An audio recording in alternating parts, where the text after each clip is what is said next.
दोस्तों, एक समय की बात है। एक गांव में एक लड़की रहती थी। वह लड़की सुंदर नहीं थी और उसका कोई भी नहीं था। वह अकेले ही रहा करती थी। वह खुद ही मेहनत करती और अपने लिए 2 वक्त की रोटी का प्रबंध किया करती। यूं तो उसे 2 वक्त की रोटी मिल ही जाया करती, लेकिन फिर भी वह अपने आप से खुश नहीं थी। उसे दुनिया में सभी लोग सुखी नजर आते थे, सभी लोग खुशहाल नजर आते थे।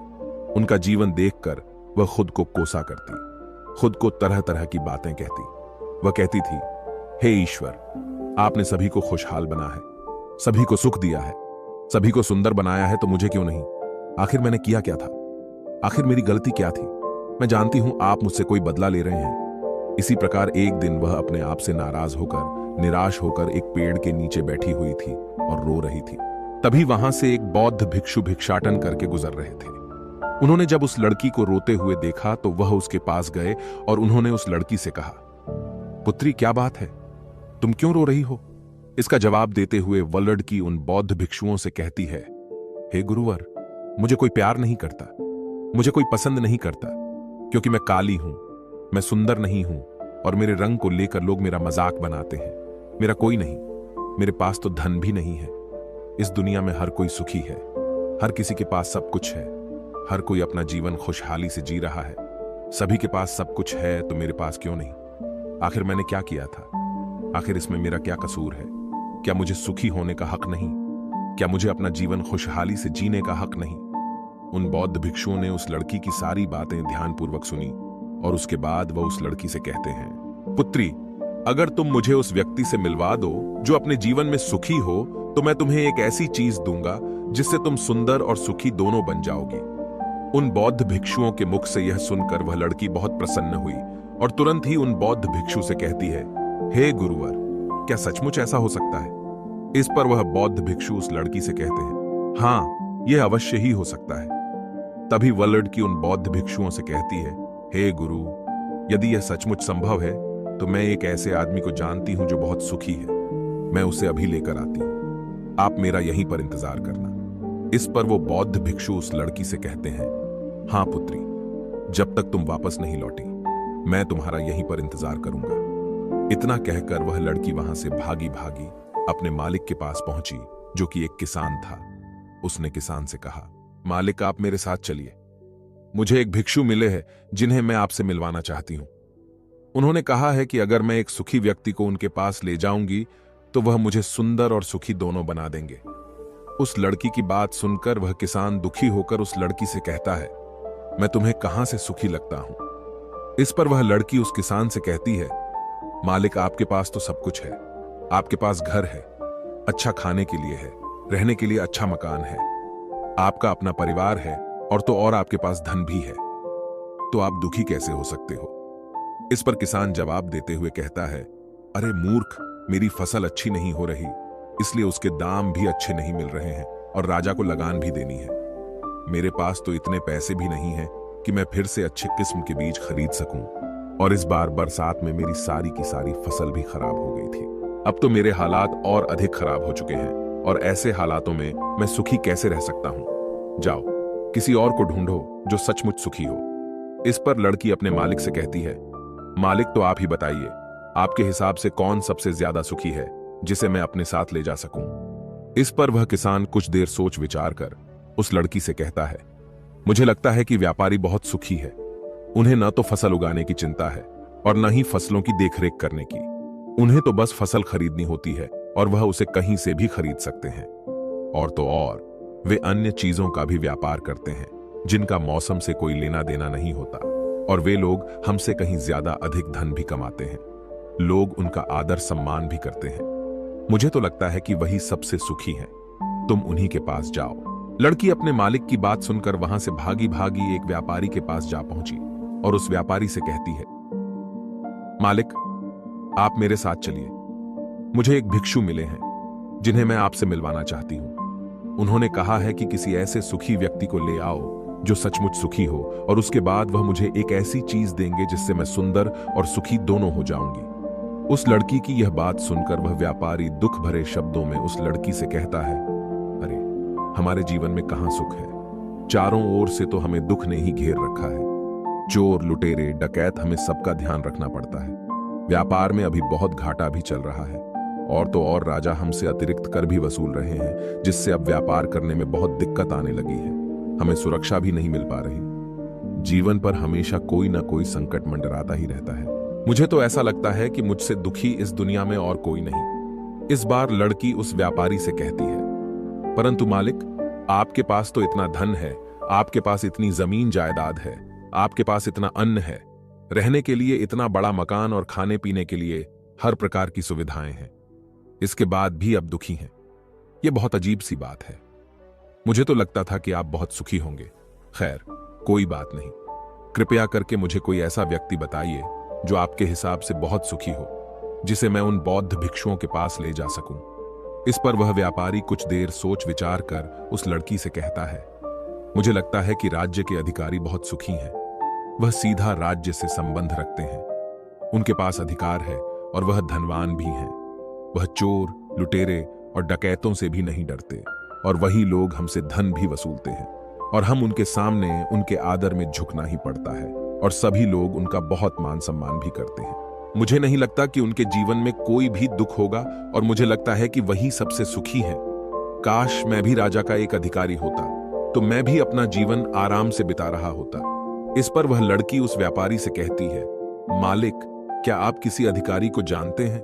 क्या आप मुझे उनसे मिलवा सकते हैं? मैं उन्हें अपने साथ ले जाऊंगी। अगर वह सबसे सुखी हुए तो मुझे बौद्ध भिक्षु कुछ ऐसी चीज देंगे जिससे मैं भी सुंदर और सुखी हो जाऊंगी। बताइए ना, आप मुझे किसी अधिकारी से मिलवा सकते हैं, मैं आपकी बहुत आभारी रहूंगी। व्यापारी को उस लड़की पर दया आ गई। उसने उस लड़की को एक अधिकारी से मिलवा दिया। लड़की ने अधिकारी से मिलने के बाद उस अधिकारी से कहा, मालिक, आप मेरे साथ चलिए। मुझे एक भिक्षु मिले हैं जिन्हें मैं आपसे मिलवाना चाहती हूं। उन्होंने मुझसे कहा है कि अगर मैं एक सुखी व्यक्ति को उनसे मिलवा दूंगी तो वह मुझे एक ऐसी चीज देंगे जिससे मैं सुंदर और सुखी दोनों हो जाऊंगी।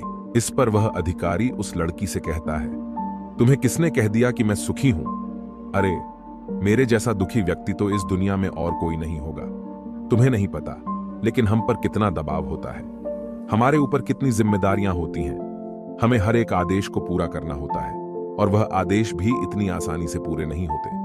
उनके लिए हमें कितनी मुश्किलें उठानी पड़ती हैं, कितनी दिक्कतों का सामना करना पड़ता है। राजा कुछ भी आदेश पारित कर देते हैं और उसे हमें लागू करना पड़ता है। जनता का गुस्सा और तरह तरह की मुश्किलें, सभी परिणाम हमें ही झेलने पड़ते हैं। और तुम्हें लगता है कि मैं सुखी हूं? ऐसा कुछ भी नहीं है। अगर वह भिक्षु तुम्हें सुखी कर दे तो तुम उसे मुझे भी मिलवाना। मैं भी तो सुखी होना चाहता हूं। मुझे भी अपना जीवन खुशहाली से बिताना है। भला अधिकारी बनकर मुझे क्या मिला? रोज रोज तरह तरह की तनाव। इस पर लड़की आश्चर्य से उस अधिकारी से कहती है, मालिक, जहां तक मैं सोचती थी कि आप सबसे सुखी हैं, लेकिन आप भी सुखी नहीं लग रहे। परंतु आपको क्या लगता है इस दुनिया में कोई ऐसा व्यक्ति है जो सबसे सुखी हो? क्या आप मुझे बता सकते हैं? मैं आपकी बहुत बहुत आभारी रहूंगी। उस लड़की की सारी बातें सुनने के बाद उस अधिकारी को उस लड़की पर दया आ गई। उस अधिकारी ने उस लड़की से कहा, देखो, मुझे तो ऐसा लगता है कि इस पूरे राज्य में केवल एकमात्र व्यक्ति ही सुखी है, और वह है इस राज्य का राजा। मुझे तो केवल वही सुखी लगते हैं। उन्हें किसी की सुननी नहीं पड़ती। वह नियम बनाते हैं, आदेश देते हैं, सुरक्षा कर्मियों से घिरे रहते हैं, और सब उनके सामने झुकते भी हैं। न उन्हें धन की कमी है और न जमीन जायदाद की। सारी धरती को उन्होंने जीत लिया है। वह सबके मालिक हैं, और सबसे उच्च वही हैं जो एकमात्र सुखी व्यक्ति हैं। काश मैं भी किसी राजा के घर पर जन्मा होता तो आज मैं भी बहुत सुखी होता। उस अधिकारी की ये सारी बातें सुनकर वो लड़की उस अधिकारी से कहती है, मालिक, आपसे एक विनती है, क्या आप मुझे एक बार राजा से मिलवा सकते हैं? कृपया कीजिए, आपका बहुत एहसान होगा। बस एक बार राजा से मिलना है। मैं उनसे कुछ पूछना चाहती हूं। लड़की का चेहरा देखकर अधिकारी को लड़की पर दया आ गई। उसने कहा, चलो ठीक है, मैं अभी राज दरबार ही जा रहा हूं। एक काम करो, तुम भी मेरे साथ ही चलो, और वहां पर राजा से तुम्हें जो भी पूछना है तुम पूछ लेना। इतना कहकर वह अधिकारी उस लड़की को राज दरबार ले गया। राज दरबार पहुंचने के बाद अधिकारी की विनती करने पर राजा उस लड़की की बात सुनने के लिए तैयार हो गए, और उस लड़की को राज दरबार में बुलाया गया। राजा ने उस लड़की से कहा, बेटी, तुम अपनी बात निडर होकर कहो। तुम्हें क्या कहना है? तुम मुझसे क्या पूछने आई हो? इस पर वह लड़की थोड़ा घबराते हुए, थोड़ा डरते हुए राजा से कहती है, हे राजन, मैं एक संपूर्ण सुखी व्यक्ति को ढूंढ रही हूं। मुझे एक भिक्षु मिले हैं और उन्होंने मुझसे कहा है, यदि तुम कोई ऐसा सुखी व्यक्ति मुझसे मिलवा दो तो मैं तुम्हें एक ऐसी चीज दूंगा जिससे तुम सुंदर और सुखी दोनों हो जाओगी। काफी लोगों से मिलने के बाद मुझे यह पता चला कि आप ही हैं जो इस दुनिया में एकमात्र सुखी व्यक्ति हैं। तो क्या आप मेरे साथ उन भिक्षु से मिलने चलेंगे? आपका बड़ा एहसान होगा। राजा उस लड़की की बात ध्यानपूर्वक सुनता है और उसके बाद जोर जोर से हंसने लगता है और उस लड़की से कहता है, अच्छा, सबकी तरह तुम्हें भी लगता है कि मैं इस दुनिया का सबसे सुखी व्यक्ति हूं, लेकिन यदि कोई मुझसे पूछे कि इस दुनिया में सबसे दुखी व्यक्ति कौन है, तो वह मैं ही हूं। मेरे पास नींद नहीं है, मेरे पास आराम नहीं है, मैं आराम से सो नहीं पाता। अंगरक्षक हमेशा मेरे आसपास रहते हैं, उनके बिना मैं अकेले कहीं जा भी नहीं सकता। जरा सी आहट होती है तो नींद टूट जाती है। डर हमेशा लगा रहता है क्योंकि मेरे दुश्मन मेरे घर में ही रहते हैं, जिनका मुझे पता तक नहीं। कौन, कब और कहां से मुझ पर वार कर दे कोई नहीं कह सकता। यहां बैठे सभी लोग मेरे दुश्मन ही तो हैं, वे सभी मेरे शत्रु हैं। यहां पर बैठा हर एक व्यक्ति मेरे राज दरबार का ही है, किंतु मुझे सब पर शक करना पड़ता है। हर एक सांस मुझे भारी मालूम पड़ती है। इतने बड़े राज्य की जिम्मेदारी उठाना इतना आसान नहीं। तुम्हें लगता होगा कि राजा के पास तो सभी ऐशो आराम है, धन है, दौलत है, जमीन जायदाद है, उनके पास किसी चीज की कोई कमी नहीं और इस हिसाब से तो उन्हें सुखी होना ही चाहिए। किंतु मैं तुम्हें बता दूं कि ये सब सुख नहीं देते। इस पर लड़की राजा से कहती है, हे राजन, क्षमा कीजिएगा, परंतु यदि सुख धन दौलत नहीं देती, राज्य नहीं देता, जमीन जायदाद नहीं देती, ऐशो आराम नहीं देता तो क्या हुआ? कम से कम सुंदरता तो सुख देती है। इस पर राजा एक बार फिर मुस्कुराते हुए उस लड़की से कहता है, पुत्री, सुंदरता जो मैंने देखी है, जो लोग शक्ल से सुंदर होते हैं उनके मन सुंदर नहीं होते। वे लोग तो एक मुखौटा लगाए घूमते रहते हैं। वे दूसरों को दिखाते हैं कि मैं कितना सुंदर हूं, लेकिन समय सबकी सुंदरता छीन लेता है। एकमात्र सुंदरता मन में ही रहती है और जिसका मन सुंदर है वह हमेशा ही सुंदर रहता है। इस पर वह लड़की राजा से कहती है, हे महाराज, तो आप ही बताइए कि आपके हिसाब से इस दुनिया में सबसे सुंदर और सुखी कौन है? इस पर राजा लड़की से कहता है, पुत्री, मेरे हिसाब से तो एक गरीब व्यक्ति जो 2 वक्त की रोटी का प्रबंध कर सके, बस इतना ही, जो किसी तंत्र, बिना किसी बंदिशों के, बिना किसी भी दिशा में घूम सके, उसे कुछ भी छिन जाने का डर ना हो, कुछ भी लुट जाने का खौफ ना हो, जिससे रात को अच्छी नींद आती हो। मुझसे पूछे कि तो सबसे ज्यादा सुखी वही होगा, और इस हिसाब से मैं तुम्हें देखता हूं कि तुम सबसे सुखी हो। तुम्हारे पास नींद है, अच्छा मन है, चारों दिशाएं हैं और कोई डर नहीं, कोई साजिश नहीं, कोई षड्यंत्र नहीं, बस जीवन है, खुला जीवन। मेरे हिसाब से तुम ही सबसे सुखी हो। राजा की ये सारी बातें सुनकर एक पल के लिए वह लड़की सोच में पड़ गई और तभी उसे इस बात का एहसास भी हो गया, वाकई में वह एकमात्र सुखी है, वही सुंदर है। और अब वह जो थी, जैसी भी थी, उसे खुद के होने पर गर्व होने लगा। वह पूरे दिन यहां वहां भटकते हुए आखिरकार थक हार कर, लेकिन संपूर्ण सुख लिए, वो चेहरे पर मुस्कान लिए, प्रकृति से बातें करते हुए वह उन बौद्ध भिक्षुओं के पास वापस लौटी और उसने उन बौद्ध भिक्षुओं से कहा, हे गुरुवर, मैं यहां से गई थी तो मुझे लग रहा था कि मैं ही सबसे दुखी हूं और मैं ही सबसे बदसूरत, लेकिन यहां से जाने के बाद जैसे जैसे मैं लोगों से मिलती गई, मुझे यह एहसास होने लगा कि इस दुनिया में सबसे सुखी व्यक्ति तो मैं ही हूं। हां, यह बात और है, मैं किसी सुखी व्यक्ति को आपके पास ला ना सकी क्योंकि मुझे लगता था कि मुझे छोड़कर सब सुखी हैं, लेकिन बात तो कुछ उल्टी ही हो गई। यहां तो मुझे छोड़कर सभी दुखी हैं। सभी को किसी न किसी चीज का डर है, कुछ खो जाने का डर, कुछ न पाने का डर, खुलकर न जी पाने का डर। इस हिसाब से तो मेरे पास सब कुछ है। मैं खुशी से झूम सकती हूं, गा सकती हूं, जहां मन करे वहां जा सकती हूं, और 2 वक्त की रोटी का इंतजाम करने के लिए मेरे पास ये हाथ और पैर भी हैं। मुझे किसी चीज का कोई गम नहीं। मेरे पास ऐसा कुछ नहीं जिसके खोने का डर मुझे सताए। इस पर वह बौद्ध भिक्षु उस लड़की से कहते हैं, पुत्री, आखिरकार तुम्हें वह सुंदरता और सुख मिल ही गया। अब से तुम सुंदर और सुखी हो। यह कहकर वो बौद्ध भिक्षु वापस अपने आश्रम लौट गए और वह लड़की भी अब जान चुकी थी कि वही सबसे सुंदर और सुखी है। अब उसे किसी बात का कोई गम नहीं था। कभी अपने आप को अब कोसा नहीं करती थी, बल्कि वह अपने आप में हमेशा खुश रहती थी, हमेशा मस्त रहती थी।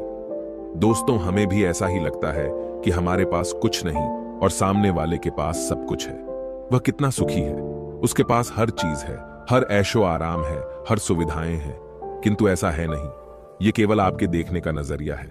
असली सुख तो आपके पास ही है, और वह है संतुष्टि। यदि आप अपने आप से संतुष्ट हैं, आपके पास जो कुछ भी है उसमें यदि आप खुश हैं, तो आपको कोई भी गम डरा नहीं सकता, आपको कोई भी दुख परेशान नहीं कर सकता।